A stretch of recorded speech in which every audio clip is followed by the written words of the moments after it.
Hello everyone, my name is Ginger. Today I'm going to be trying to do a GFX art tutorial because this person asked me in SpeedArt52 in the comments. Basically, I'm going to do my best to try to help you make banners that look kind of like this. This is my style. It's not the best kind of banner you can make, but it's what I do. And I thought for the heck of it, we'd do a joke banner. So we're going to make a funny one here. But first of all, because this is also a tutorial, you need to know the basics. So these are the two programs you'll need. Specifically Cinema 4D, I have R20, it doesn't really matter, or Adobe Photoshop, I have CS6, it also doesn't really matter, but this is the one that the tutorial is going to use. So to start things off, open Cinema 4D, this is the screen you should have. You can use these two buttons up here to move around. This one will rotate and this one will zoom in and out. So to start off my GFX arts, typically I'll open a folder, and I have a GFX art folder. I typically save it in my rigs folder section, and I'll open a Lightroom. So this is going to open up, my pre-prepared Lightroom and model for my Minecraft character. Now there's a lot of tutorials for extruding and creating renders. I'm just going to try to go over this as best I can. I don't want this video to be too long. So as I mentioned, we're going to do a joke one. This skin is actually Mia Khalifa. I have it just for a joke. But yeah, we're going to go ahead and make Mia Khalifa a Minecraft banner. And then we're going to tweet her and see if she likes it. Okay, so first things you want to do in this render, I typically turn off all the eyes, mouths, pupils, teeth, all that, because it just doesn't really work. And then you want to double check the back here. Sometimes sections of this arm will be missing, and if that's the case, you want to just do select Alex, because sometimes skins are made specifically for Alex's or Steve's, it doesn't really matter. But in this example, even though this one's a Steve, this is actually a girl skin, so we're going to be changing it to an Alex anyway, because I think it looks better. To start off with extruding, you first want to go to this layers icon. I'm not sure you can see that. Alright, you can see it now. This thing right here. But anyway, once you're here, you're going to untick body and joints, and then you should be able to have access to move and extrude things. So hit the plus sign here, and then hit the plus sign on the head. Once you're here, you're going to untick all of these reds, and then this will unlock the hat layer on your skin. So to extrude, start by hitting the head, select this tool, and then you can drag it out. And you can do that to the hat as well, drag it out this way. We're going to start by simply extruding the head. So you're going to hit this live selection tool, and then this button here, the polygons. Now you're going to select everything that isn't the hair. So I'm going to select the face here. And to select the sides, hold shift, and then you shouldn't be able to deselect anything on the sides. And in most cases, you're going to delete the entire bottom of the face, even though there's skin. Even though there's sometimes hair there, you just want to delete all of it. Once you have everything deleted, you can hit Control A on your keyboard, and that will highlight everything here. So I'm going to go ahead and hit D, which is going to open up this extrude bar, whatever the heck it is. I'm going to change the maximum angle to 0, and then the offset to 4, and then hit Enter. And that will give me this. I have to do this because for some weird reason, let me just undo this quick. A lot of tutorials will have you do it at 91 and then do it, but in some cases, well, yeah, it'll do stuff like this. You see where there's a angle here, and it's kind of strange, but it's there. In order to make sure that doesn't happen, I'll just undo that. To avoid this, you have to set the angle to 0, then go back, unselect it, and then reselect all the areas you want to pop at again. So hit all these edges. Very nice. Once you've done that, you can hit D again, 0 and 4. That should be it. And then your hair should be very nicely extruded. So then reselect Extrude Mesh Head, make sure you're on Live Selection and Model. And then where it says X, just change that back to 0. Onto the hat layer, we're going to go back to the Polygons tool and Live Selection, and this is what we'll have. If you have like a hoodie or another section of the hat layer, just make sure you do it correctly, and it should turn out well. Just kind of follow the simple steps we've already done with the extruding, and you should be able to figure it out. And anyway, once you selected the hair, you can go ahead and hit D again. Again on 0 as your maximum angle, offset is 4, we're just going to extrude that.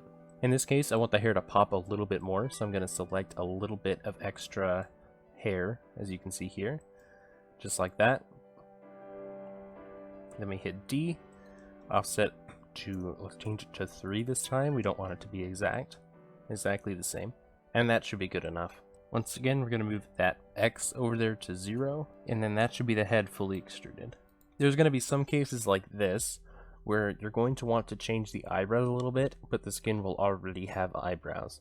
So what you're going to do is you're going to go into Photoshop and open the skin. This part is absolutely not necessary, by the way, in case you're wondering. I just like to do this to have my renders have a little bit extra flavor lately. I didn't used to do this, but I think it looks a lot better if you do. So you're gonna go with your brush tool. You're gonna select the surrounding skin color, and you're just gonna try to kind of erase the eyebrows. Now we can save the skin. I'm gonna save it as a new name. Otherwise, Cinema 4D does not recognize it. Then it's a new skin. So then we're gonna open it back up. And just like that, her eyebrows are now gone. So we can scroll back down here, hit eyebrows female. We should be able to adjust this using the eye height thing, and just like that, you can see we can move it around. I'm going to set it to -0.5 here, because I think that looks the best. Alright, I think that looks pretty good. This body's pretty simple, we don't have to do a lot of extruding on it. You're going to select the torso using live selection and model. So this torso has hair on the back, so we're going to go ahead and go to polygon, and try our best to select all of it. This way we can extrude the hair in a much more natural way. Now the skin's a little bit weird here, as you can see her face is kind of poking out through the bottom. But that's fine, we should be able to just deal with it and hide it in the renders. Once we pose her, we'll make sure to not show the underside of the back of her head. So you can just add a little bit of detail like this, and then just extrude it a little bit more. Even though there's no direct detail on this skin, I think I'm going to go ahead and just extrude the front part just a little bit so it pops a little. So the skin seems to have some strange kind of coloring issues. Again, we can change that in Photoshop if you do end up coming across it. Just make sure you have the color that you want to change it to selected, and then just kind of fix it up here. We have a red underneath our armpit for some reason on this skin, so we're just going to get rid of that. And then when you're done, make sure to again change the skin to a different name, and then you can load it back up and all the extruding should still be fine. You'll basically follow the same thing for the arms, just make sure you select it, hit polygons, select what you want to extrude, and then do that. This skin is fairly simple and we shouldn't need to do any of that. But most skins will have some kind of detailed shirt that you might want to extrude various parts on. Anyway, I think that concludes the extruding for this. So now we can go ahead and get to posing. So posing is kind of a struggle sometimes. It's like dealing with an action figure with a lot of strange articulation. I'm going to go for the simple pose first. I've already kind of pre-drawn what I want my banner to look like. One of them is kind of a simple pose, and the other one I want to be doing something a little bit different. So for the simple pose, I kind of want it to be like an action scene where she's kicking with one foot and the other foot is up by her.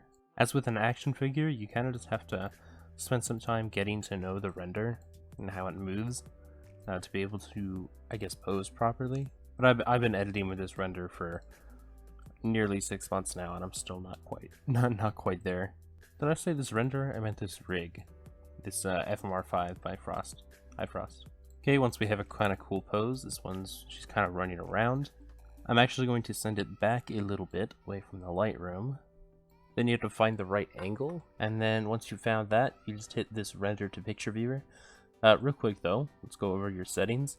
You want your output to be at least 920 to 1080. You want to make sure your global illumination is checked, and you have this irradiance cache checked as well. In save, you want to make sure alpha channel's checked because that'll make it PNG file, so you'll have a transparent background. And that should be all you have to do. So once you've done all that, you can go ahead and hit this button, and this should make your Minecraft render.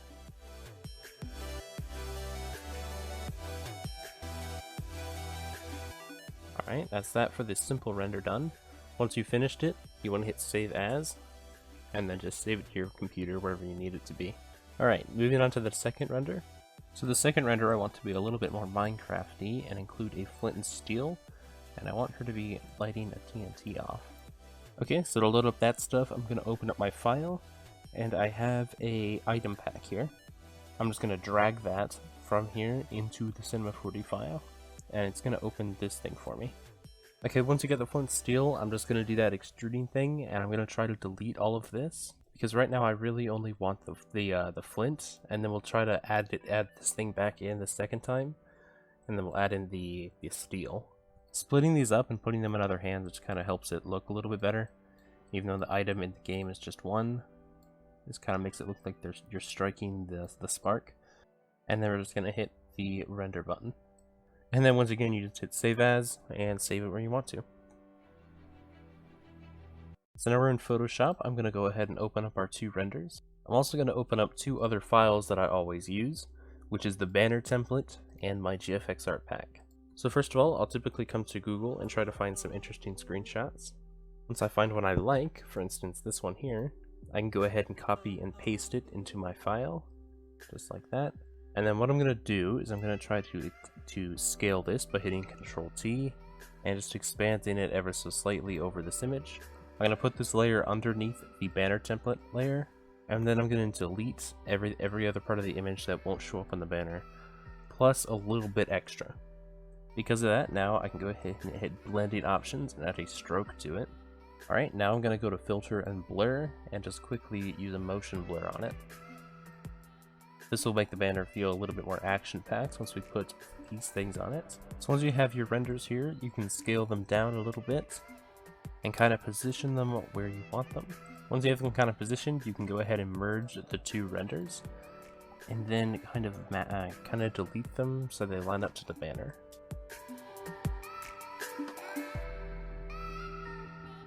Just like so.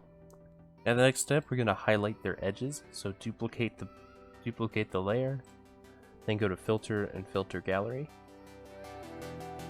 You want to hit stylize and select glowing edges. You want your edge width to be 1, brightness to be 7, and smoothness to be 5. You can go ahead and hit OK. Then on that layer, you're going to go to blending options, change blend mode to soft light, and then you can kind of lower the opacity to a point where it looks pretty good. That works for me. And then you can merge the layers back together. So just to add a little bit more realism, we're going to add a drop shadow. In the blending options, you can increase the size and the spread to try to make it fit in. You can also do this with an inner shadow as well. Okay, once we've done that, we're going to rasterize the style and then duplicate the layer once again. Underneath, I typically do another motion blur just to make it look like the characters are moving. At this point, I kind of take some creative liberty and then just do whatever comes to my mind. So I'll kind of show you a few things that I typically do. Sometimes I'll say, for this instance, I'm going to increase the brightness of the background. And I'm actually thinking of changing the hue of it to a different color. I quite like this purple kind of vibe, so I'm going to go with something like that. For now, I think this is pretty good. We're going to go ahead and get a start on the text. The text is probably the most challenging part of any banner for me. I hope I'm spelling this right. I think I might go with something simple for this banner, actually. I think that's all I really want to do. Once you have your banner, I typically save it as a PNG, and then I have to open it back up. You have to make sure to select everything outside of the banner, because sometimes you'll have effects that kind of flush out here, like maybe some things are sticking out or there's some glow that you can't really tell. Just make sure you delete all that, and then you can go to blending options and add in just a stroke on the inside to try to cover up any strange not lining up things. So I'll just use a pre-made render, and I'll go to the original Photoshop documents, realign the renders to a point that would look better on an icon. Then I'm just going to merge everything visible, and then I'm going to select and drag my selection over into the new 900 by 900. Oh, one thing I completely forgot to show everyone that I commonly use. I just thought the banner looked fine in this instance, so I didn't. Color corrections. Color corrections are really useful. They'll completely change. They can completely change a banner's look. So if we drag this intense vintage over this, you see the banner has a completely different look. So I think I'm going to try to look for one that'll look good. One that typically looks good on warm-hearted banners is the Warm Days. That looks pretty nice. Does it look better? Yeah, I'd say so. Just make sure to throw your color corrections over everything that you've made, the icon or the banner. A lot of times people don't ask for icons, but in some cases they do, and this is the kind of thing I'll send them. Alright, so that is the tutorial for how I make my banners and icons. We did it in how long? About an hour. It doesn't take that long to make banners typically, once you're experienced. When you start, it'll typically take you around 2 hours to make the renders and banners, but it'll come to you. So thank you for watching my tutorial, and I hope you enjoyed, and I hope you learned something from it.